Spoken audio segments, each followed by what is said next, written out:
Sé que es un tema que hoy día está sonando bastante, la neurociencia, la neuroeducación. Más de uno de nosotros habrá escuchado ya sobre este tema, sobre la neuroeducación, y habremos leído ya algo o ya nos habremos capacitado en alguna charla, en alguna reunión en la que tuvimos. Entonces me gustaría mucho que vos también puedas compartir con nosotros tus conocimientos, que puedas también compartir con nosotros tu opinión. Quiero que sea esta reunión un debate, podamos abrir a partir de este momento, sea un puntapié inicial, para que podamos abrir un debate en torno a cuánto está cambiando la forma de aprender o cuánto necesitamos cambiar para que nuestros alumnos cambien, para que nuestros alumnos puedan adaptarse a estos nuevos tiempos, a los nuevos desafíos que están teniendo ellos para el presente y el futuro, ¿verdad? Hoy están teniendo ellos un mundo mucho más tecnológico de lo que nosotros tuvimos, están teniendo un mundo mucho más desafiante y mucho más inspirador, a lo mejor mucho más avanzado. Las cosas corren mucho más rápido de lo que corría en nuestro tiempo. Entonces, posiblemente hayan cosas que nosotros también como docentes debamos entender también y ir también capacitándonos en este tipo de ideas. Tengo un video que quiero compartir con ustedes antes de hablar sobre neurociencia, antes de hablar sobre neuroeducación. Y quiero que ahí en el chat puedas poner también tu opinión en cuanto a lo que esta persona dice sobre la forma en la que tradicionalmente nosotros aprendemos, o las escuelas o los colegios tradicionales para nosotros, y lo que él propone. Voy a mostrarles el video a ver si quiero que ustedes me digan también si es cierto lo que él dice, o ustedes me digan, no, no es tan cierto, no es tan así como él dice. Él es uruguayo. Esta charla fue publicada en el 2012 en una plataforma que se llama TED. Es una plataforma donde van a encontrar un montón de información, un montón de charlas muy, muy interesantes. Entonces, quiero compartir un poco lo que él decía para que podamos discutir también nosotros ahí en el chat. Y me gustaría muchísimo tu opinión, me gustaría muchísimo que vos también puedas hablar sobre esto.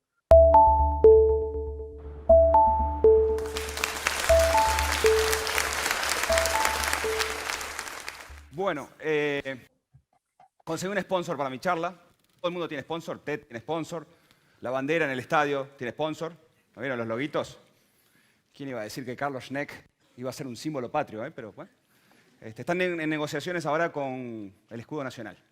La vaquita de Milka la quieren poner ahí. Vamos a ver cómo sale. Yo traje un sponsor de Suecia, que se llama IKEA, sin H, con K, que acá en nuestro país no hay, pero es una fábrica de muebles para armar. Y bueno, todo el mundo que viene acá al TED quiere escuchar grandes ideas, grandes proyectos, cambiar el mundo. Yo dije, vamos a bajar la pelota al piso, vamos a enseñarles algo útil para la vida cotidiana de ustedes. Así que les traje una cómoda, Stronda se llama en sueco, es la que tiene el nombre más fácil, por eso la elegí. Este es el manual que viene con las piezas para armar. Presten atención, saquen apuntes. ¿Ah? Y acá pueden ver, por ejemplo, los tornillos, la cantidad de cada uno. Saquen apuntes en serio, que en 2 semanas tienen que volver. Va a haber una prueba escrita. Después les vamos a poner los teléfonos, profesores particulares. Y está todo muy claramente explicado, con macaquitos, sin texto, de cómo pueden hacer para armar la cómoda. La prueba va a ser escrita. Pueden hacer dibujos si quieren, pero prefiero el texto. Y después les voy a poner una nota. Las malas noticias es que no todo el mundo va a sacar buena nota. Los que saquen buena nota, esos van a ser privilegiados. ¿Por qué? Porque en el futuro, cuando abra IKEA, aquí en nuestro país, y ustedes necesiten una cómoda, y por esas casualidades necesiten el modelo Stronda, van a saber armarla. Lo aprendieron acá en el TEDx, en el Solís. No me lo agradezcan ahora. Parece disparatado, pero así es como funciona nuestro sistema educativo. Así es como enseñamos a nuestros niños, a nuestros adolescentes y muchas veces a nuestros jóvenes en la universidad. A nadie se le ocurre querer armar un mueble sin las piezas, estudiar primero el manual de memoria, hacer una prueba escrita sobre ese manual, porque quizás en algún momento voy a tener acceso a las piezas. Y sin embargo, así funciona la educación.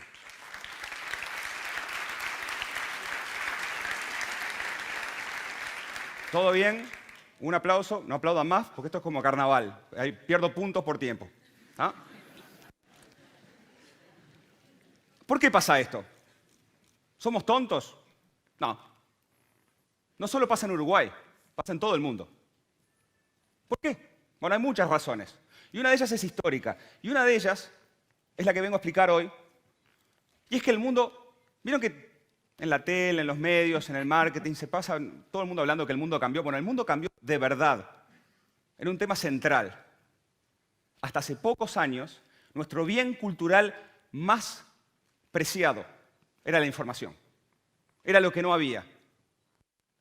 El sabio era el que tenía los datos, el que los recordaba.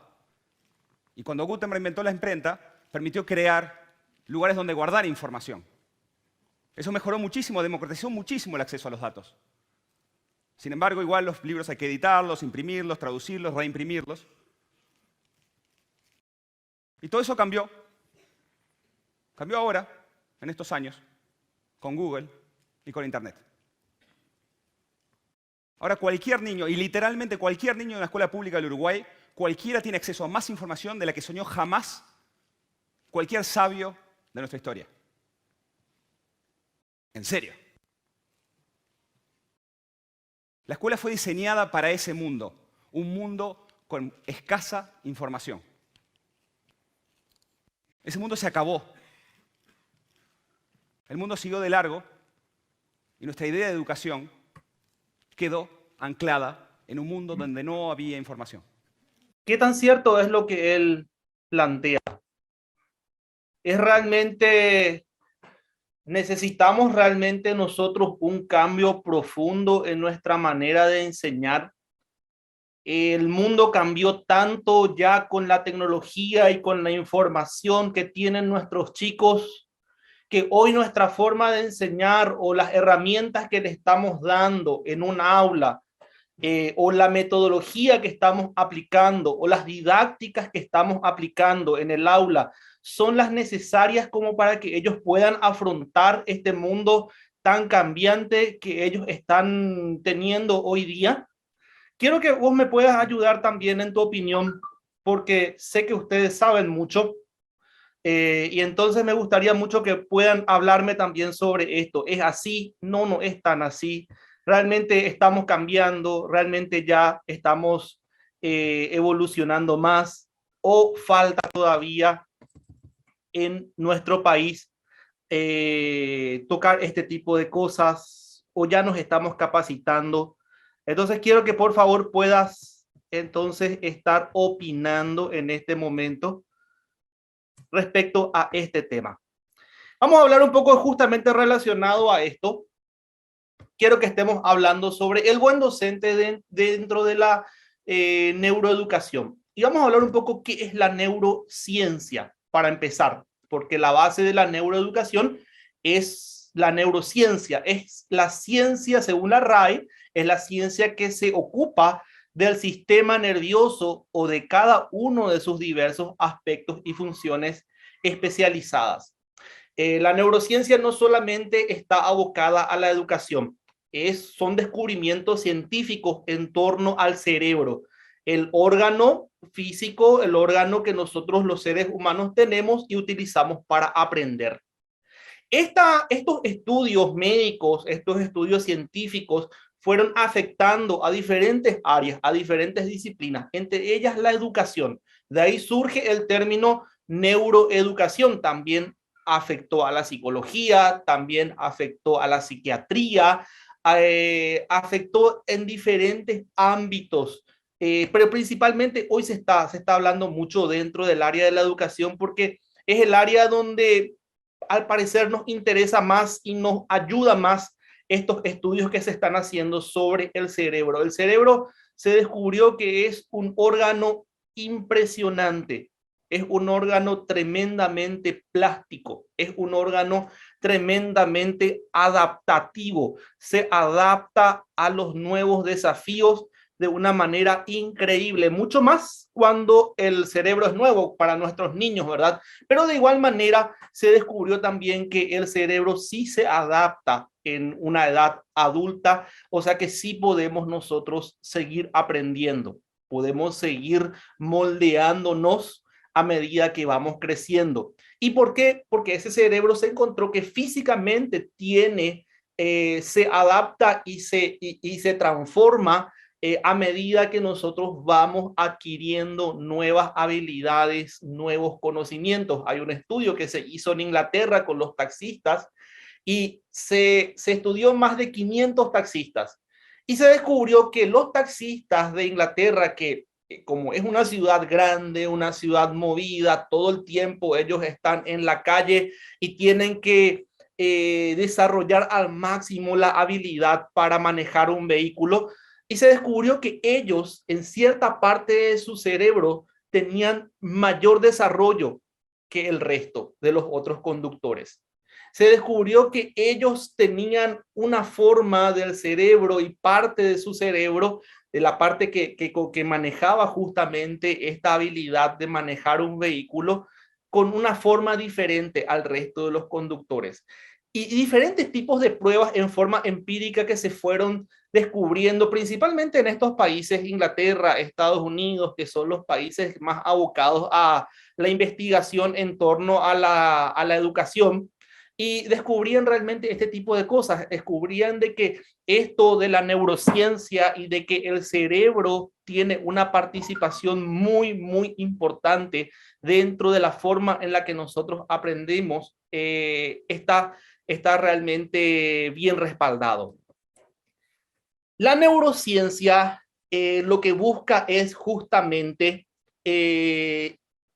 tomar la psicología educativa, la neuroeducación toma la psicología educativa, toma la neurociencia, toma también la pedagogía, para que, como vemos en estos círculos que están en pantalla, se puedan unir y podamos nosotros tener una nueva herramienta que nos ayude a nosotros, a los docentes, a tener formas diferentes de enseñar. Se trata de incorporar los conocimientos de la neurología, la psicología, la educación, con el fin de establecer como objetivo principal la optimización del proceso de enseñanza y aprendizaje.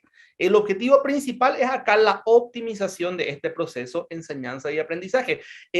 Vamos a decir que el beneficiado más directo viene a ser el alumno. Se está buscando a través de estos descubrimientos, a través de esta metodología, a través de estas nuevas investigaciones que se están haciendo, y que el alumno realmente pueda captar, pueda entender mejor. Y así como decía este disertante, a lo mejor necesitamos nuevas herramientas y la neurociencia es una herramienta que nos va a ayudar a que nuestros alumnos puedan tener herramientas diferentes y puedan comprender mucho mejor lo que estamos nosotros enseñando en aula. A nosotros mismos nos pasó que habían cosas que en el aula nosotros, en el tiempo de estudiantes, aprendíamos de memoria, y habían materias que nos gustaban más que otras y otras materias que eran aburridísimas, pero que aprendíamos porque teníamos que aprender. Yo soy profesor de matemáticas y de física aplicada, matemáticas para la carrera de psicología del primer año en una universidad privada, y también soy profesor de física aplicada para los alumnos del primer año de la carrera de criminología. Y yo puedo ver realmente en los primeros días de clase el odio que le tienen ellos a esta materia. Y abiertamente me dicen, no me gusta la materia, yo vine a psicología pensando de que ya no iba a tener matemática y me encuentro con esto, me dicen. O física, cuando hablamos de física, ellos me dicen exactamente lo mismo. Nunca aprendí en aula, nunca aprendí en el colegio. Yo le odio a esta materia, me dicen. Odio los números. Y muchos de nosotros también sentimos en algún momento lo mismo, ¿verdad?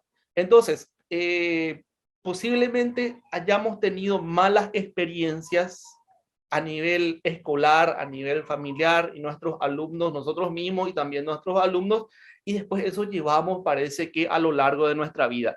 Isa, ¿tenés algún comentario? Sí, acá justamente están diciendo aplicar nuevas metodologías sin perder las antiguas. Se necesita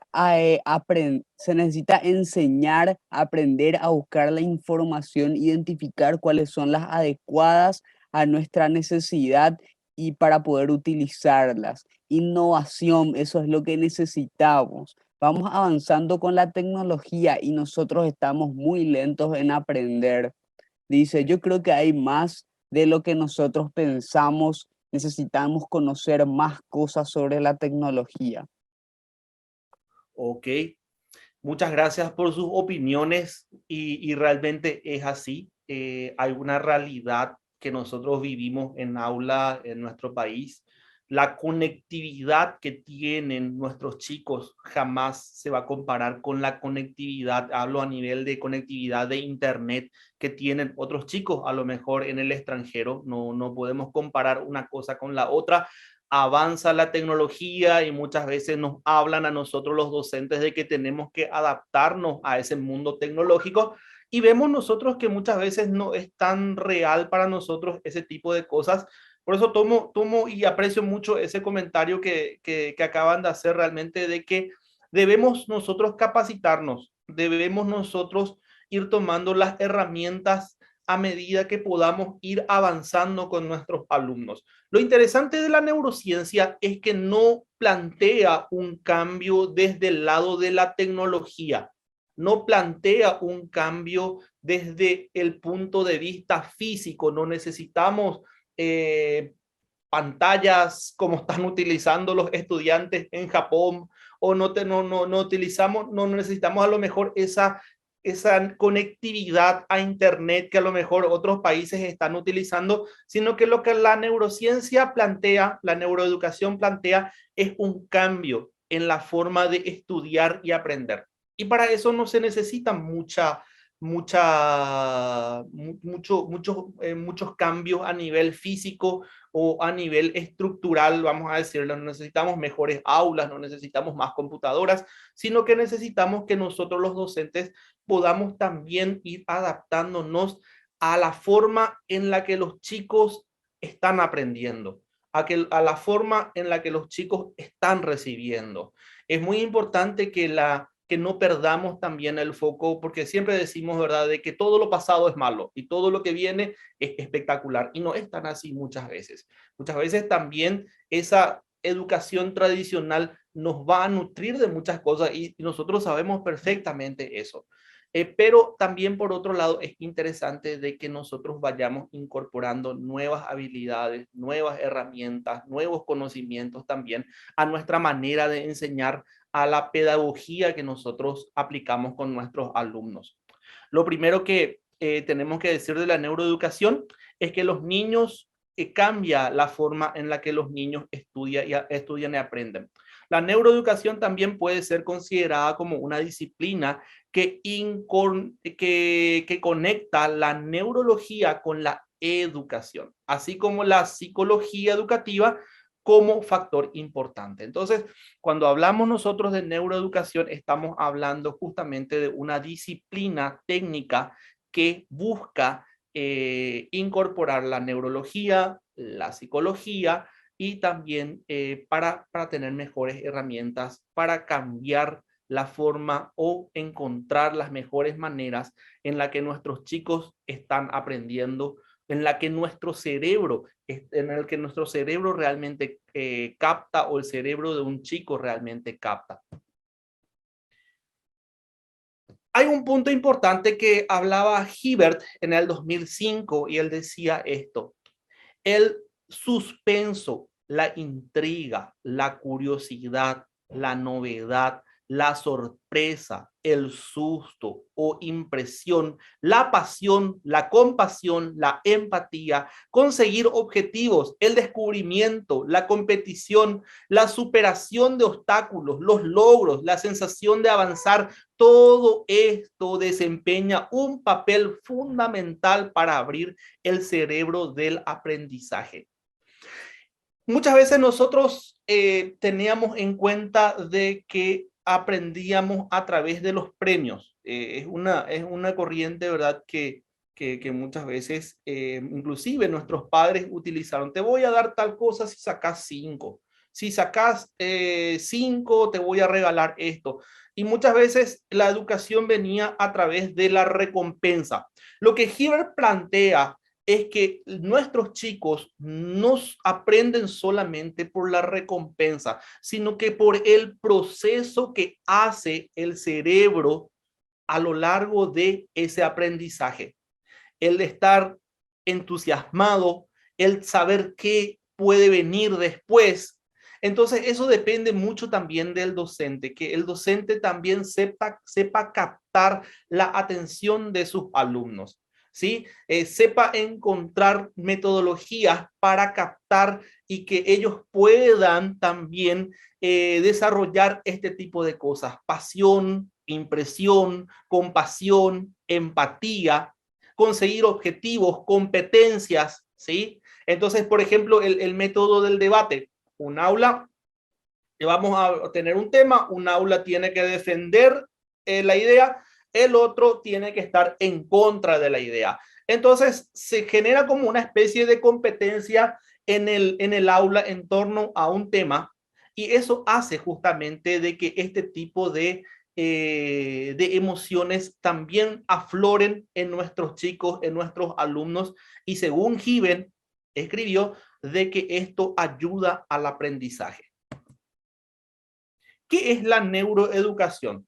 La neuroeducación es una visión técnica, forma o manera de enseñar que se basa en el uso de estrategias centradas en el funcionamiento del cerebro. Principalmente entonces es unir la neurología, el estudio del cerebro, el estudio de cómo se conectan nuestras neuronas dentro del cerebro, una cuestión netamente médica, una cuestión netamente científica, cómo se une esto a la educación, ¿sí? Entonces muchas veces esto va a parecer muy nuevo o vamos a tener nuestras dudas acerca de que si esto realmente funciona o no va a funcionar a lo mejor para otros países, para nosotros no, pero es interesante que nosotros vayamos haciendo este análisis y abriendo este tipo de debates. Le agradezco muchísimo ya a la gente que está escribiendo ahí en el chat, dando sus opiniones. Todas las opiniones son válidas, por favor, no se queden con sus ideas o con sus opiniones solamente porque a lo mejor piensan no va acorde a lo que está hablando el disertante o no va de acuerdo a la idea del disertante, sino que queremos que esto sea realmente colaborativo y todos puedan participar. Isaías. Sí, acá justamente dice, es necesario que el Estado facilite la tecnología al ámbito escolar, así podremos mejorar de a poquito. Es urgente, es necesario urgente replantear nuestro sistema educativo a partir de nuestra realidad y necesidad, innovar a partir de un diagnóstico de nuestra realidad. Evitemos copiar modelos de otros países, así no vamos a avanzar. Sí, muchísimas gracias por esas opiniones. Notamos mucho nosotros eso en el tiempo de pandemia. Los chicos que tenían, a lo mejor se podían conectar a internet y tenían una plataforma y la profesora le podía dejar los videos, le podía dejar alguna tarea, inclusive videojuegos estaban utilizando varios profesores para poder captar la atención de sus alumnos a distancia, pero la realidad de nuestros chicos en el interior del país fue totalmente diferente. Ellos no tenían esa conectividad que tenían los chicos aquí en la ciudad. No tenían la capacidad o la posibilidad de ingresar a una plataforma máximo por WhatsApp. La profesora enviaba o un cuadernillo, muchos de ellos no tenían, había un teléfono para 3 o 4 o 5 chicos. Entonces es muy diferente nuestra realidad en cuanto a esos avances tecnológicos que muchas veces planteamos. Pero como les dije, es importante que también no nos quedemos esperando que el gobierno o que las instituciones nos den todas las herramientas. Se puede avanzar a partir de este tipo de herramientas que estamos planteando, de ciertos cambios. A lo mejor no va a ser todo lo que queramos cambiar, a lo mejor no va a ser todo lo que queramos avanzar, o no vamos a estar a la par a lo mejor de otros países o de otro tipo de o de otras educaciones, pero podemos ir creciendo, podemos ir avanzando a medida que vamos implementando nuevas estrategias, nuevas herramientas, que muchas veces, como dije, no necesitan muchas veces de la utilización de computadoras o de celulares o de mucho internet para que esto se pueda aplicar también. Seguimos hablando de la importancia decisiva que tienen las emociones en la educación y vamos a hablar un poco sobre la emoción o lo emocional dentro de la educación o la importancia que tiene la emoción para poder aprender. La necesidad imperiosa de conciliar el conocimiento con el entretenimiento o lo que es lo mismo de armonizar el cerebro racional con el emocional. Hay una conexión entre las emociones y la manera de aprender. La neurociencia estudia esto y mucho se habla también de la inteligencia emocional que un psicólogo americano había descubierto y había hablado bastante en su tiempo, allá por el año 1998, 2000, acerca de la neurociencia, de esa unión que hay entre el cerebro y las cuestiones emocionales. Cómo las emociones muchas veces pueden impedir que una persona aprenda o esas mismas emociones pueden hacer que la enseñanza o la capacidad de aprender se potencien. Entonces, es tan interesante poder hablar porque muchas veces nosotros no tenemos en cuenta las emociones o inclusive hablar, por ejemplo, de entretenimiento dentro del aula, utilizar juegos dentro del aula. Son cuestiones que hoy sí se están hablando y que se están viendo y se están estudiando de que son interesantes, de que sí se pueden aplicar. Sabemos que un chico de nivel inicial aprende a través del juego, aprende a través de la música, aprende a través de tocar las cosas, ¿verdad? Pero también se está descubriendo que los chicos de mayor edad, de los otros niveles, también pueden aprender y les ayuda mucho a aprender a través justamente de este tipo de metodología. El poder utilizar juegos, utilizar cuestiones que muchas veces parecían solamente de entretenimiento. La música, que muchas veces para nosotros era una materia de relleno, ¿verdad? Hoy se está hablando de que se puede utilizar la música como una herramienta pedagógica para llegar a que esos chicos realmente puedan empezar a desarrollar pasión, emoción, ver las cosas que realmente le gustan. Voy a mostrarles otro video y tiene Isaías ese video, le voy a pedir que pase. Este muchacho se llama Juli, él es argentino y dio una charla que en el 2014 que realmente le hizo famoso dentro de un cierto círculo a él, porque dijo muchas cosas que a lo mejor muchos de nuestros alumnos también se plantean y son los reclamos de muchos de nuestros alumnos también en cuanto a la manera que tenemos de aprender y nuestras aulas y el colegio y cómo se relaciona eso realmente con la vida real o con las cosas que a ellos les gustan. Entonces, sí, por favor, puedes ayudarme, Isaías, y quiero también que puedas comentar ahí qué tan cierto es lo que nos dice Julie en torno a esto. Adelante, Isa, por favor. Yo creo que la vida real así no funciona. También había momentos en los que me sentía libre en las clases. Me acordé de esos profes que hacían cosas distintas, que salían del pizarrón, carpeta, prueba. Como cuando en historia teníamos debates. Elegíamos un hecho histórico, a una mitad de la clase le tocaba apoyarlo y a la otra mitad estar en contra.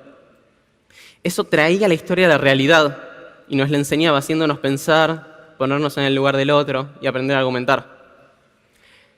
También me sentía libre cuando dentro de la escuela podía elegir hacer las cosas que me gustaban.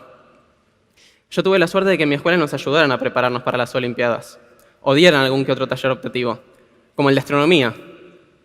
Una vez nos pidieron que poniendo palitos al sol y midiendo sus sombras, calculáramos nosotros mismos el diámetro de la Tierra. Pero en la escuela, muy pocas veces hay espacio para elegir. En estos 12 años tuve que leer un montón de libros, pero de todos esos ninguno lo elegí yo. Y eso pasa en las demás materias también. Los chicos casi nunca elegimos sobre qué aprender. ¿Qué habría pasado si hubiese podido elegir algunos de los libros que leí? ¿Y si hubiese tenido un espacio para aprender sobre algún tema que eligiera yo? Estoy seguro de que si los chicos tuviéramos dentro de la escuela más momentos en los que podamos elegir, y si las clases nos plantearan más desafíos del mundo real y menos pizarrón, carpeta, prueba, la escuela sería un lugar donde sí querríamos estar. Cada tanto escucho decir que la escuela no tiene por qué ser un lugar en el que los chicos disfruten. Nada, los chicos van a la escuela a aprender, después llegan a la casa y que hagan lo que quieran. O si no, después entran a la universidad y que sigan la carrera que quieran. Pero esta forma de pensar como que aleja a la escuela de los chicos. Si no nos motivamos ahí a aprender y hacer lo que nos gusta, ¿dónde va a ser? También nos pasa que cuando tenemos que elegir qué hacer después, muchas veces ya somos zombies. Y no elegimos por nuestras pasiones, sino por descarte. Porque la escuela nos apaga. Si nosotros queremos, podemos hacer cambios como estos. Todos nosotros, escuela, chicos y padres, podemos encontrar muchas más oportunidades como estas. Oportunidades para lograr que la escuela no sea copiar y repetir. Que no sea para aprobar. Y que en vez de pizarrón, carpeta, prueba, sea elegir, explorar, aprender. Y así, en vez de que la escuela nos haga zombies, nos despierte y nos dé verdaderas ganas de aprender. Aprender a componer música, cómo hacer historietas o por qué vuelan los aviones. Gracias.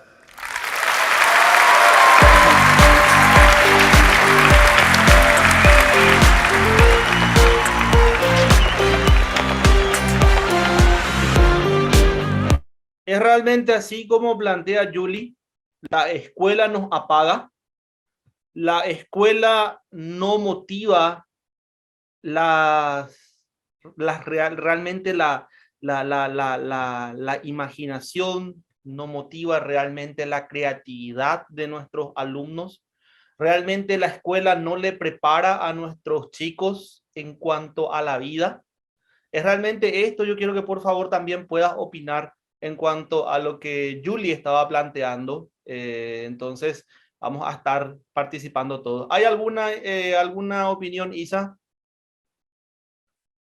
Acá justamente dice, lastimosamente no hay seguimiento de la metodología del inicial hasta los otros ciclos. Solo se plasma en algunos planes, pero no se cumple ya que no hay control de los superiores sobre lo que se está realizando con los alumnos. Sería bueno lo que usted dijo de aplicar los juegos o algo parecido al juego que se pueda aplicar a las clases para que ellos estén felices de aprender. Otra persona dice, no existen ejemplos de nuestra realidad con experiencias de alumnos y docentes de Paraguay. Siempre se da ejemplos de otros países y creo que lo más importante es analizar y sacar conclusiones de nuestra realidad. Y dice acá, no estoy de acuerdo con algunas cosas de este joven. Yo sufrí hasta el último año de la escuela, dice otra persona. Acá otra persona está diciendo, ¿la escuela capacita o para el trabajo o para las necesidades de hoy, no del mañana?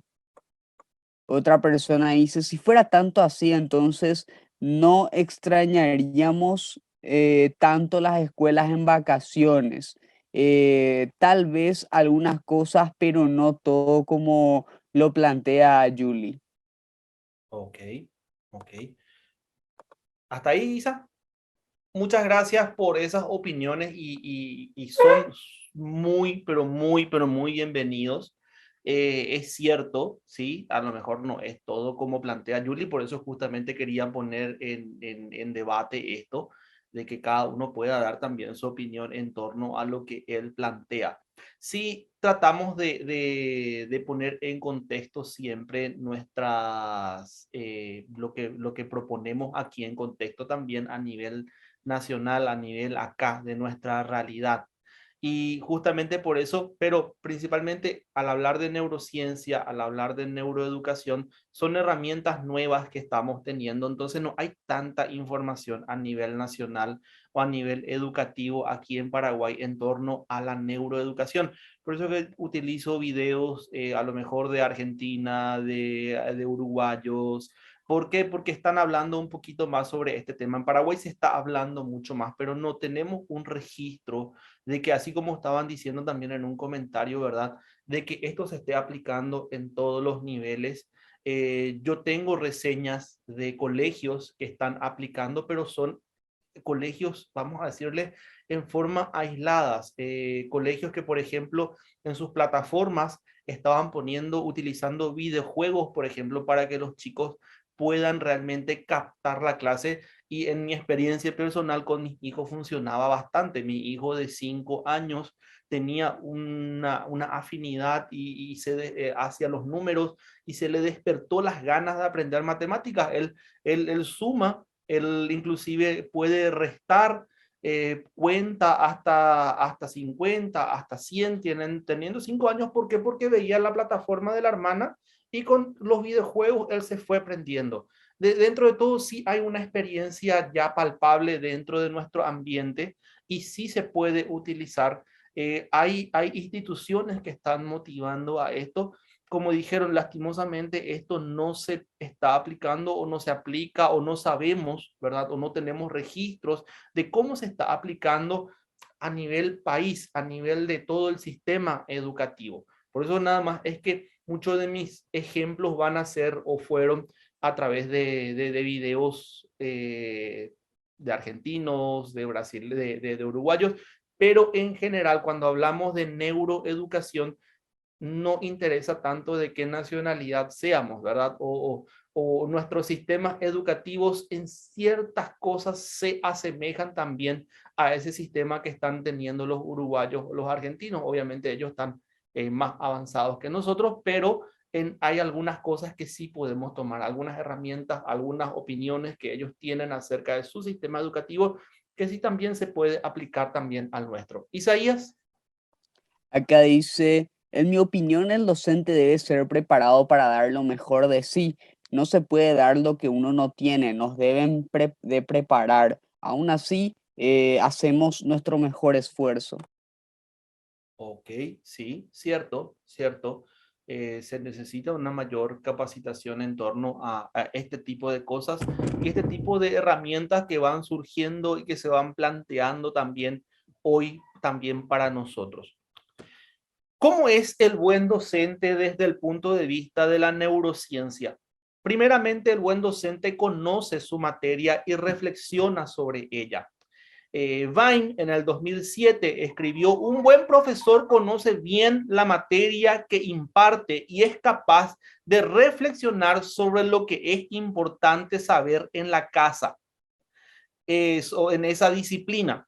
Ello le permite organizar las clases de forma adecuada, optimizando la atención del alumno, que sabemos sigue procesos cíclicos. Entonces, un buen docente desde el punto de vista de la neurociencia es una persona, es un profesional que conoce bien la materia y puede también resumir y explicar de forma práctica esa materia. Inclusive por eso es que ese docente que domina su materia puede utilizar didácticas como el juego, por ejemplo, dentro del aula, o sintetizar un contenido, no necesariamente en forma magistral, no necesariamente en forma expositiva, sino que puede también a lo mejor resumir en actividades que resulten educativas también para sus alumnos. Entonces, desde el punto de vista de la neurociencia, el docente es aquel que conoce y que puede asimilar y puede explicar esa materia de forma sencilla, como para que todos puedan entender. Vamos a tener diferentes tipos de chicos en nuestras aulas, algunos aprenden más que otros. Tenemos chicos que vienen de diferentes estratos sociales, de familias diferentes, con diferentes educaciones, con alimentación diferente. Es una realidad en nuestro sistema educativo que muchos de nuestros alumnos no se alimentan bien. Entonces, evidentemente vamos a tener chicos que van a aprender de forma diferente, algunos más rápido, otros más lento, y cada uno de acuerdo también a su cerebro, de acuerdo a lo que es él, también va a ir asimilando la información que le vamos lanzando nosotros como docentes. Entonces, por eso es tan importante que el docente pueda manejar perfectamente su tema y pueda también esto sintetizar y explicar de forma práctica. El docente, desde el punto de vista de la neurociencia, es una persona que inspira. No es solamente una persona que transmite conocimiento, sino que le inspira a sus alumnos a conocer, a aprender, a buscar, ¿verdad? Porque desde ya a través, le inspira a través de las palabras, a lo mejor a través de su cariño, le inspira a través de su carisma, le inspira a lo mejor a través del interés que el mismo docente demuestra hacia que ellos vayan aprendiendo. Entonces, hoy se está buscando docentes que realmente sean como líderes, que inspiren también a ese grupo, que no solamente sean docentes que entren a un aula a desempeñar su función porque tiene que hacer, sino que realmente busque la manera de que esos chicos también se conecten emocionalmente con el docente. Me pasaba mucho a mí ya cuando yo terminé el colegio y por cosas de la vida nosotros tuvimos que quedarnos con mi hermano a vivir solos. Yo tenía 19, él tenía 17, estaba terminando el colegio y ninguno de los dos sabía cocinar. Durante todo, prácticamente 2 meses, comimos pancho, huevo frito y hamburguesa. Ese era todo nuestro menú porque ninguno de los dos sabía cocinar. Hasta que un día yo llego a mi casa y le veo a mi hermano comiendo arroz que cocinó con cebolla y cocinó con ajo. Y yo le dije, ¿y dónde vos aprendiste a hacer eso? Visto en la tele, me dice. Encontré un cocinero, un chef que es espectacular, me dice. Demasiado simpático me pareció. Y empecé a ver su programa y aprendí, me dijo. Y yo le empecé a mirar. Y realmente era simpático. Era una persona muy carismática. Era una persona que daba gusto mirarle. Por lo general, uno ve para los hombres, nosotros los hombres, ¿verdad? Ver un programa de cocina es aburrido, muchas veces no nos gusta tanto, pero esta persona transmitía y realmente vos te quedabas aprendido todo el programa y te enseñaba de forma práctica y te enseñaba cosas que podías hacer en tu casa y nosotros aprendimos a cocinar, inclusive hoy día nosotros hacemos, o yo hago estrogonoff de pollo con arroz, ¿verdad? Cosa que jamás me hubiera imaginado que yo podía cocinar la pasta con diferentes salsas. ¿Por qué? Porque encontré una persona que inspiraba a la hora de enseñar. Y eso es muy importante, de que nosotros siempre nos vamos a acordar y nuestros alumnos siempre se van a acordar de ese docente que les inspiraba. Yo fui alumno del Técnico Nacional y hasta hoy día nosotros nos reunimos con mis ex compañeros y nos seguimos acordando del profesor Cuevas, nos seguimos acordando de la profesora de matemática. Imagínense que la materia de matemática es una de las materias más odiadas, pero nosotros nos acordábamos de buena manera de esta profesora. ¿Por qué? Porque inspiraban, porque transmitían algo para nosotros. Entonces, el docente también debe ser este tipo de personas que se conecta, inspira, transmite entusiasmo por lo que hace, fomenta el aprendizaje, es capaz de generar un contagio emocional en el aula, que facilita un aprendizaje por imitación adecuado a través de las actividades del cerebro, de las actividades como el cerebro se va conectando. Entonces nos permite también tener también personas que se conectan, así como dijimos, a través de lo emocional con su docente. La autonomía. Uno de los grandes objetivos de la educación debe ser el fomentar la autonomía del alumno, haciendo participar en el proceso a través de la motivación intrínseca. El alumno ha de responsabilizarse de su aprendizaje. Otro punto importante que se busca también hoy día y que desde el punto de vista de la neurociencia, que el docente debe ser un profesor, debe ser una persona que dé autonomía a sus alumnos. Hoy día el curso, los alumnos, y esto yo sé que saben mucho ustedes porque se habla mucho de esto hoy, ¿verdad? De que sean los alumnos los protagonistas y no tanto el docente, que el docente enseñe, transmita, pero que también sea un facilitador para que ellos también hagan dentro del aula y ellos hagan dentro de su aprendizaje. Mora en el 2013 escribía que para que se dé esto en el proceso inicial, la neurociencia ha develado la importancia de despertar la curiosidad más ante una tarea novedosa para así, mediante el estímulo emocional adecuado, facilitarle la atención necesaria para el aprendizaje. Hablaba mucho Mora, habla y escribe sobre esto, ¿verdad? Sobre la necesidad de despertar la curiosidad en nuestros alumnos. Despertar también ese interés de poder investigar y que nuestras actividades también vayan orientadas hacia la investigación, hacia el descubrimiento, hacia el interés, que se vaya despertando en ellos esa autonomía que cada uno de nuestros chicos pueden llegar a tener, que no le demos todo masticado, que no le demos todo ya resuelto, sino que ellos puedan ir resolviendo también en nuestras aulas aquellas materias, inclusive las más complicadas, inclusive aquellas materias que son más rechazadas muchas veces por ellos. Propone retos adecuados. El buen docente también es una persona que sabe proponer los retos adecuados para sus alumnos. Le cuento otra experiencia. Cuando entré a enseñar física aplicada para los muchachos, las chicas de la carrera de criminología, yo entré a desarrollar el programa y me daba cuenta que ellos no recibían, no llegaban, no me entendían.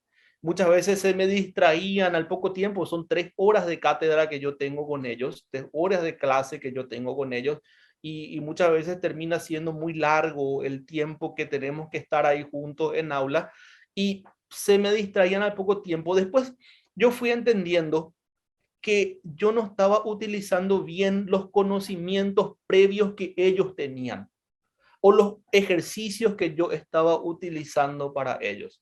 Entonces fui buscando ejercicios, por ejemplo, que hablaban sobre la bala que penetra la pared y cuánto penetró la bala, y ya les gustaba más porque ya tenía más que ver con lo que ellos realmente querían saber o lo que querían estudiar. Empezamos a ver ejercicios sobre el auto que gira la curva y derrapa y se vuelca y cuánto derrapó, cuánto el vehículo pudo desplazarse. Entonces, ese tipo de ejercicios, ese tipo de ejemplos, sí, ya les empezó a interesar mucho más, y yo me di cuenta de que el curso en sí se conectó mucho más con la materia. ¿Por qué? Porque estábamos proponiendo retos adecuados, de acuerdo a lo que ellos conocen, de acuerdo a lo que ellos saben.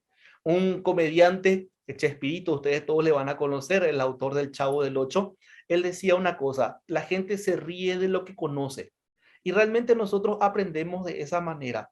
Aprendemos de acuerdo a nuestros conocimientos previos, de acuerdo a lo que nosotros ya asimilamos en el pasado. De esa manera, utilizando ese tipo de herramientas, nos resulta mucho más fácil aprender. Entonces nosotros como docentes también debemos entender este tipo de cosas, que podemos utilizar cuestiones que para ellos sea mucho más factible, sea mucho más amigable, les despierte el interés. Por eso yo rescato en ese sentido lo que Julie decía, ¿cierto? Que comparto mucho lo que decía el comentario anterior, que no todo es tan negativo dentro de la escuela, ni todo es tan amargo. A lo mejor en la experiencia de este muchacho sí fue muy traumatizante para él, ¿verdad? El no encontrar las respuestas que él quería, pero nos acordamos nosotros muy bien de nuestros profesores, nos acordamos muy bien del tiempo que pasamos juntos, aprendimos muchas cosas dentro del aula, ¿verdad? Encontramos muy buenos docentes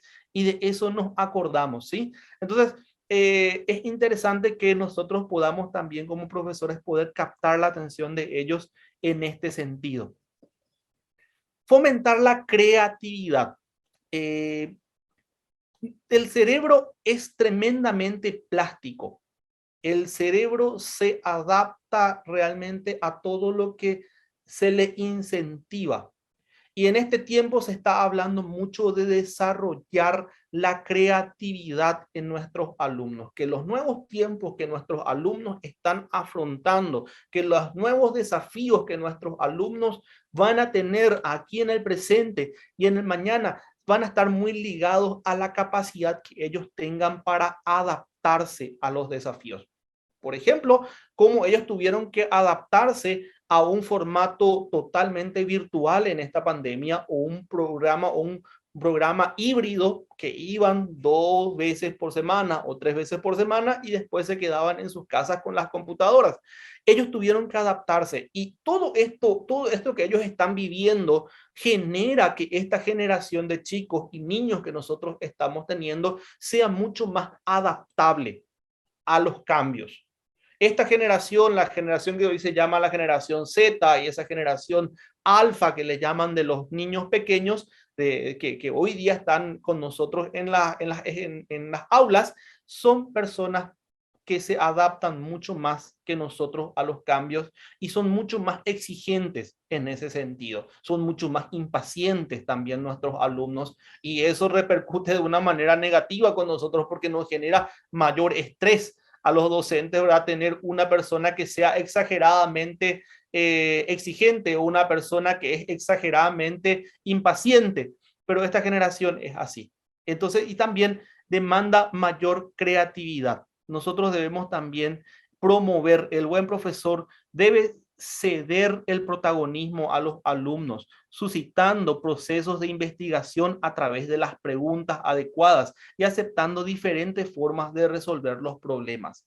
También nosotros también abrirnos un poco a los diferentes tipos de resoluciones que ellos van a encontrar, o a las cosas que ellos encuentran. Muchas veces van a ser disparatadas, muchas veces las soluciones que ellos encuentran a los problemas que nosotros le estamos planteando, pero como docentes también debemos nosotros saber asimilar y encauzar también ese tipo de respuestas. Muchas veces directamente ya le decimos, no, no es así, no se puede, así no se hace, pero yo sé que hoy se está hablando mucho de esto, y muchos docentes, porque tengo contactos con muchos docentes que están en el nivel inicial y en el nivel medio, y son profesionales que se están adaptando a este tipo de cosas, y hace mucho tiempo ya tienen esta mentalidad de buscar la creatividad y ir buscando que sus alumnos también sean partícipes de su educación.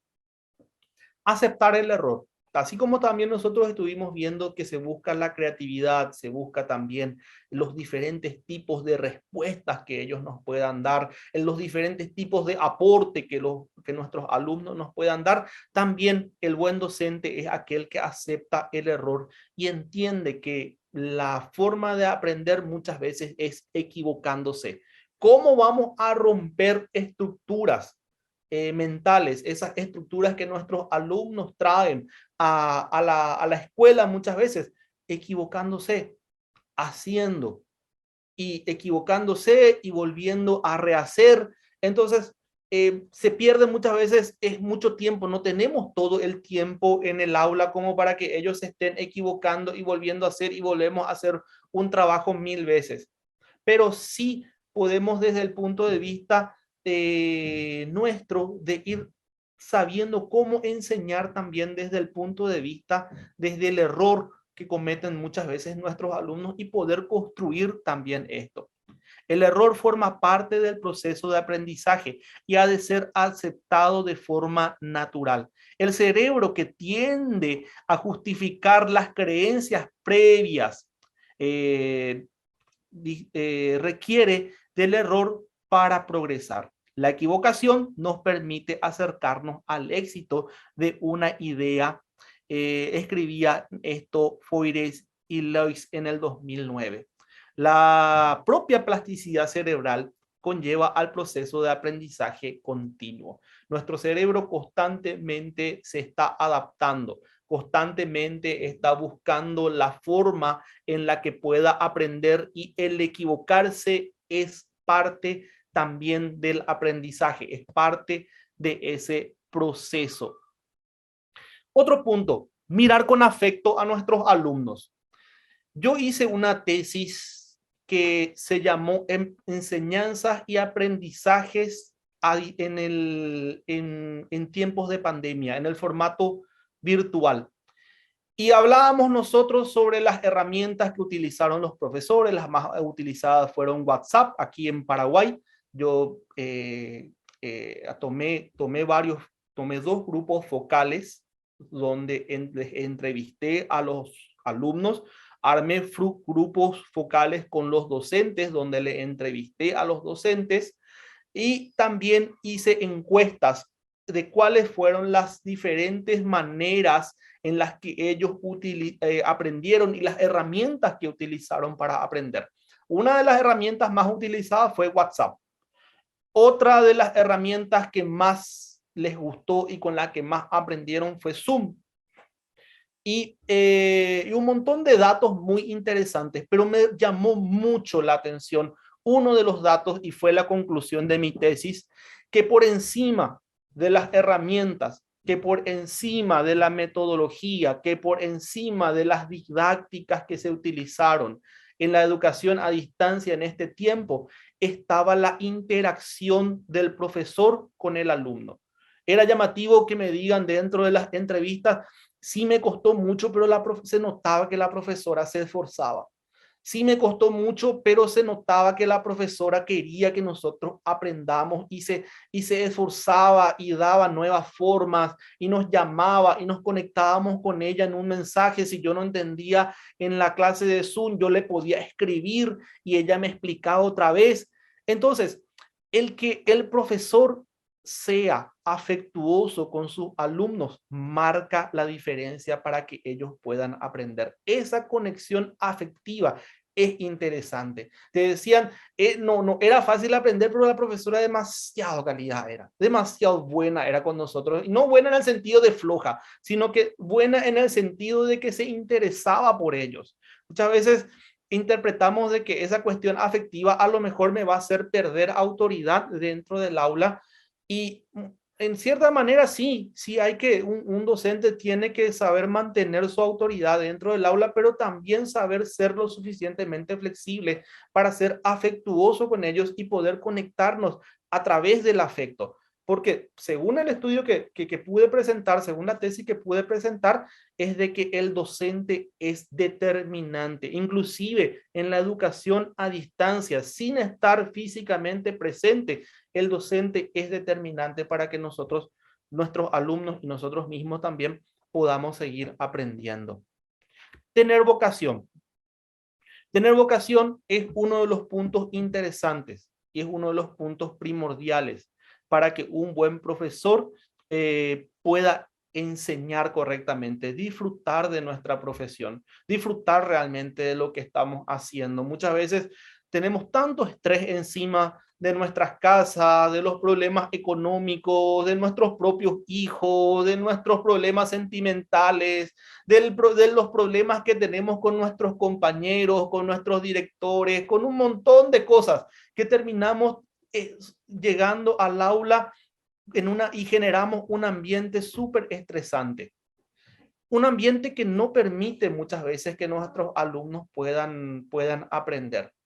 Un ambiente que muchas veces no se presta a que se pueda dar realmente un buen proceso de enseñanza y aprendizaje. El generar un ambiente agradable es realmente una necesidad y es una exigencia en estos tiempos también. Nosotros estamos tratando con una generación que le llaman la generación de cristal. Se enojan por todo, se ofenden por todo. Al poco tiempo vos ya no sabes por qué están enojados, pero están enojados. O no sabes qué no les gustó, pero ya están así. Entonces, el desafío aún es mayor, el de poder conectarnos con otros, con ellos, ¿verdad? Y esto tiene mucho que ver la vocación de los docentes. Yo encuentro docentes tremendamente abocados a su profesión y que les gusta hacer. Yo sé que muchos de los que están acá y la gran mayoría de los que están acá eligieron esta carrera, eligieron esta profesión, eligieron este apostolado que es ser docente por vocación y porque les gusta enseñar. Entonces, que eso no se nos pierda, que eso no se pierda en nosotros también y que podamos nosotros seguir utilizando esa cuestión emocional que en algún momento a nosotros nos llevó a elegir la carrera de docentes para poder enseñar y que nuestros alumnos puedan aprender. El doctor Francisco Mora, doctor en neurociencia de la Universidad de Oxford, doctor en medicina en la Universidad de Granada, catedrático en filosofía de la Universidad Complutense de Madrid, decía esto: el cerebro solo aprende si hay emoción. La emoción es y las emociones son necesarias para que podamos aprender, para que nuestros alumnos puedan aprender correctamente. La pasión, el interés, la curiosidad son emociones que deben estar presentes también a la hora de enseñar. Decía esta caricatura que encontré: yo creo que se podría aprender sin tener que odiar lo que estudiamos. Muchísimas gracias por su atención. Les dejo con Isaías, entonces, para que podamos ver si hay alguna otra pregunta, si podamos seguir hablando sobre el tema. Isaías, adelante. Acá justamente dice, eso de mirar con afecto a los alumnos se puede malinterpretar, dicen acá. Sí, cierto. Hay que aclarar una cosa. Mirar con afecto a nuestros alumnos, estamos hablando de ese afecto puro, de ese afecto bueno, también manteniendo ciertas reglas de conducta, obviamente, atendiendo. Yo creo que cuando hablamos de afecto, hay reglas normales, reglas de convivencia entre un adolescente y su profesora o su profesor, ¿verdad? O un niño y su profesora. Obviamente que hay reglas, pero estamos hablando de ese tipo de afecto bueno, de ese tipo de afecto que permite realmente de que haya una conexión, un buen trato, una buena, ser cordial con nuestros alumnos, ser también, como estábamos hablando, muchas veces tenemos mucho miedo o que se nos malinterprete de que a lo mejor yo quiero otra cosa con esa chica o quiero otra cosa con ese muchacho, entonces prefiero nomás a distancia y poner una barrera para que eso no ocurra, o a lo mejor tengo miedo de perder mi autoridad porque los adolescentes son especialistas también en encontrar la falla y encontrar por dónde también te pueden ellos manipular, porque es una realidad eso también para nosotros, pero estamos hablando de ese trato cordial, de ese trato bueno, de ese trato agradable, que permita también la comunicación. Esta generación, una de las cosas que quiere es comunicarse y quiere decir lo que opina, decir lo que piensa, y en muchas ocasiones también nosotros no queremos tanto esa comunicación porque se nos descontrola el grupo, pero dentro de lo que nosotros podamos hacer, hagamos, ¿verdad? En la práctica yo sé que esto sí es posible, se puede hacer, encontrando un equilibrio correcto y respetando obviamente ciertas reglas de conducta. Muchas gracias por ese comentario. ¿Algo más, Isaías? Acá dice, es muy interesante para nosotros los docentes públicos. Muchas veces necesitamos refrescar la memoria ante tantos problemas que afrontar en el aula y fuera del aula. Dice, excelente que Sí. hay pocos estudios en el Paraguay. Eso se entiende. Isaías, se te escuchó cortado. Ah, disculpen. ¿Hasta dónde se escuchó bien? Los problemas que estamos afrontando los Ah, docentes que estamos en el dentro y área fuera del docente, aula. y dentro y fuera del aula. Sí, es importante también el tema de poder involucrarse y poder hacer un mejor seguimiento. Sí, sí, sí, cierto. Los niveles de estrés que estábamos teniendo dentro del cuerpo docente es mucho, es grande. Sin duda, este tema de la pandemia vino a otra vez a poner mayor carga. Eso es una realidad, de verdad. Tenemos más tiempo. Los docentes que yo entrevistaba me decían, me toma mucho más tiempo preparar mi clase ahora en este formato virtual de lo que era en el aula, y hay herramientas que yo no puedo utilizar que me permitían mucho conectarme mucho más con mis alumnos cuando era en forma presencial. Me decía, parece muy a distancia, parece que ellos me apagan la cámara y están allá en otro mundo y yo no sé qué es lo que ellos están haciendo, y no hay forma de tener control sobre el grupo.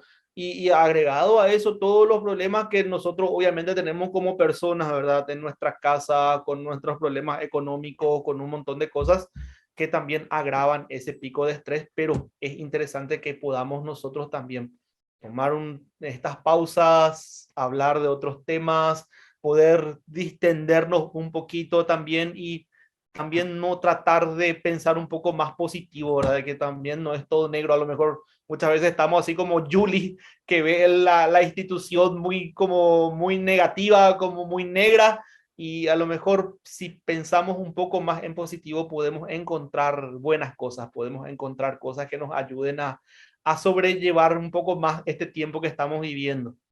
¿Algo más, Isaías? Acá dice, siempre la escuela es responsable.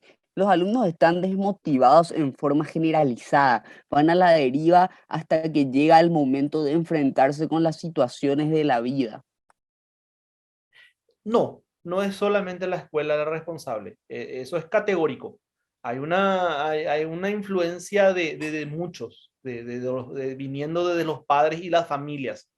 Es una generación especial, es una generación que demuestra poco interés, es una generación que muchas veces ya vienen así de sus hogares y no es la institución. En esta charla miramos solamente desde el punto de vista docente y desde el punto de vista de la institución, porque es lo que nos interesa a nosotros dentro de este grupo ahora. Pero no, pero es muy cierto lo que dice este comentario. La situación en la que nuestros alumnos están y lo poco que ellos muchas veces reciben, no es solamente responsable la institución. La institución tiene su parte, la institución tiene su aporte, y dentro de ese aporte creo que debemos buscar la mejora justamente a través de este tipo de herramientas como la neurociencia y lo que podamos aplicar dentro del aula.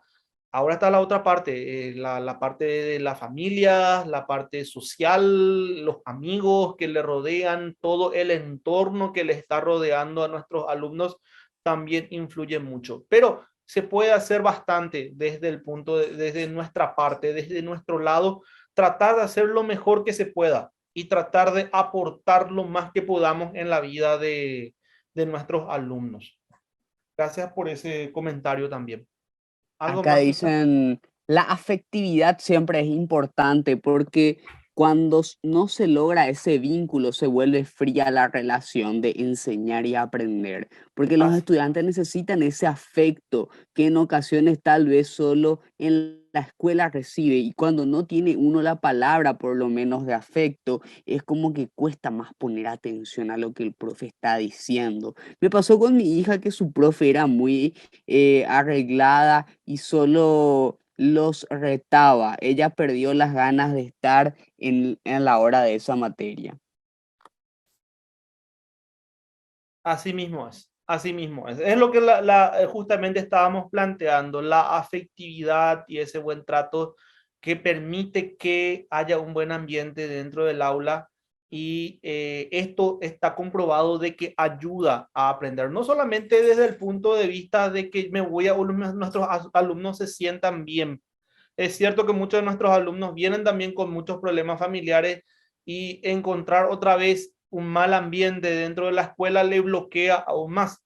Pero está comprobado de que en sí el poder tener esta conectividad, esta conexión afectiva con ellos, permite de que se aprenda mucho más, se aprenda mucho mejor. Gracias por el comentario. ¿Algo más, Isa? Acá están diciendo la cantidad de alumnos a veces dificulta tener 60. No se puede trabajar de manera individualizada y de acuerdo a las materias por horas cátedras, el tiempo es muy corto. Asimismo, plenamente de acuerdo. La cantidad de alumnos que tenemos, 50, 60, los colegios más que tienen menor cantidad de chicos tienen 40, 30 alumnos en un aula, y como que vamos a decir está bien todavía, pero nuestra realidad es alumnos con 50, 60 en los colegios públicos, y es muy, muy difícil de aprender. Yo vengo de de colegios públicos, y realmente durante el tiempo que yo fui alumno no era fácil aprender con tanta gente dentro, porque ya tenés varios chicos que ya se están, el que se distrajo en un sector ya le está distrayendo al otro, y es muy difícil aplicar alguna dinámica. Debemos buscar la vuelta. Yo creo que es factible buscar la aplicación de lo que nosotros vimos hoy a nuestra realidad y a lo que podemos hacer. Obviamente hay cosas que no se van a poder hacer por una cuestión justamente como vimos de espacio, de cantidad de gente, pero hay otras cosas que tienen que ver con lo emocional, que tiene que ver con las herramientas que nosotros podemos aplicar desde una pedagogía. Hay cosas que se pueden hacer con un grupo grande también. Hay cosas que no y hay cosas que sí. Entonces, tomemos lo bueno, desechemos lo malo, desechemos lo que no nos sirve y tomemos lo que nos sirve también para poder aplicar esto con nuestros alumnos. ¿Algo más? Acá dice, por ahora hay instituciones que no te permiten llamarlo hijo, mi cielo o tratarlos con cariño. Quieren que le llames por su nombre y apellido y a veces en sus casas se los trata con frialdad y ellos buscan lo contrario en la escuela. Sí, sí. Bueno, ahí nos sujetamos otra vez al reglamento interno que tiene cada institución. A lo mejor por la experiencia que tuvo esa institución con ciertos problemas, a lo mejor justamente lo que estaban hablando de malas interpretaciones o de realmente buenas interpretaciones donde el docente o el alumno no se comportó de la manera debida. Entonces a lo mejor también ponen ese tipo de reglamentos y nos toca adaptarnos a eso. Pero más allá de las palabras que le podamos decir, el trato afectuoso yo creo que se siente al transmitir afecto, al transmitir cordialidad, al transmitir buen trato. Entonces, no un trato frío, no un trato distante. Podemos ser muy cercanos sin utilizar a lo mejor ese tipo de palabras que nos limita la institución. Pero en líneas generales entiendo el comentario, ¿verdad? De que si el alumno necesita ese buen trato dentro del aula, dentro de la institución.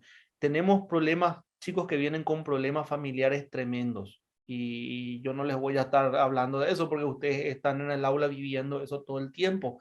Y vienen trayendo sus problemas y vienen a descargarse con nosotros en el aula, o vienen a descargarse en la institución, chicos muy violentos, chicos que no están para nada aprendidos a lo que le queremos enseñar.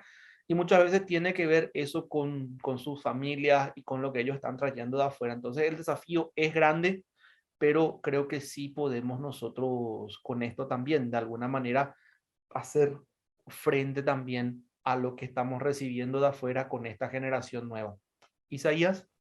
Acá dice, es un desafío poder conocer a nuestros alumnos, compartiendo una experiencia con mi hija en una de sus materias de educación física. Ya no estábamos pudiendo enviar los videos de los ejercicios porque mi esposo era quien le ayudaba a realizarlos. Y cuando falleció, ya no quería hacerlos. Sí, se tiene, por eso digo, muchas cosas influencian, como el fallecimiento de un familiar, los problemas que estamos teniendo nosotros en casa, los problemas económicos que tengamos también, obviamente que le afectan a nuestros hijos, le afectan a nuestros chicos. Y son desafíos grandes que nosotros como docentes estamos teniendo. En muchas ocasiones parece que tenemos que hacer de psicólogos, de mamá, de papás, de esos chicos. Y a mí me pasa porque tengo prácticamente jóvenes que son todavía adolescentes, tienen 19, 18 años, que prácticamente están saliendo de esa adolescencia y se comportan muchas veces como los chicos que ustedes tienen también en el colegio. Tengo esa experiencia con mis alumnos de la facultad. Y en muchos casos vienen deprimidos, vienen bajoneados, entonces toca también a veces hacer ese papel no tan frío, porque muchas veces dice, bueno, yo estoy acá para enseñar la cátedra, pero no estoy para estar siendo su psicólogo o su papá, ¿verdad? Otro tendría que estar cumpliendo esa función, pero el docente también, muchas veces el ser docente y el tener vocación de lo que estamos haciendo y porque nos gusta hacer lo que estamos haciendo, también nos metemos un poco en ese papel a veces de psicólogo y de papá y es desafiante. Gracias también por ese comentario y por esa experiencia personal también de lo que está pasando en la casa. Pablo, Sí, perdón que te interrumpa un poquito. Nada más sí. que hice acá un comentario. A mí me pasó que una alumna se enojó al culminar el año lectivo porque me dijo que era la única motivación que tenía todos los días. En su casa había muchos problemas y su único escape era la atención que le brindaba en la escuela. Fíjense lo importante que somos para esta generación. Es una generación muy, muy carente de valores, de cariño, de un montón de cosas que no reciben en sus casas, y nosotros realmente los docentes somos importantes, y yo creo que ese es también nuestro salario emocional. Muchas veces no recibimos lo que querríamos recibir a nivel económico, pero creo que hay un salario emocional muy grande que nos dan nuestros alumnos también con este tipo de cosas al reconocer que nosotros realmente somos importantes dentro de su vida. Y esto ellos van a llevar durante toda su vida. Ellos van a llevar esto hasta cuando sean grandes. Realmente el docente es una persona que marca la vida de la gente. Nosotros mismos nos vamos a acordar de aquel docente que nos supo tratar bien y que nos supo enseñar valores, que nos supo transmitir más que enseñar solamente lo que estaba en su cátedra. Gracias también por ese aporte.